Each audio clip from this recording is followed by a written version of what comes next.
பாஜகவின் மீது அகிலேஷ் யாதவ் விமர்சனத்தை முன்வைத்திருக்கிறார்.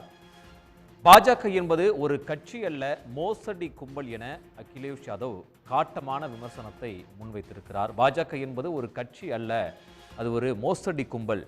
பீகார் தேர்தல் முடிவுகள் எஸ்ஐஆர் சதியை அம்பலப்படுத்தி இருக்கிறது என்ற ஒரு குற்றச்சாட்டை அகிலேஷ் யாதவ் தற்போது வெளிப்படுத்தி இருக்கிறார். பீகாரை போல தமிழ்நாடு, உத்தரப்பிரதேசம், மேற்கு வங்கத்திலும் எஸ்ஐஆர் சதியை அரங்கேற்ற முடியாது என்று அகிலேஷ் யாதவ் தற்போது தெரிவித்து இருக்கிறார்.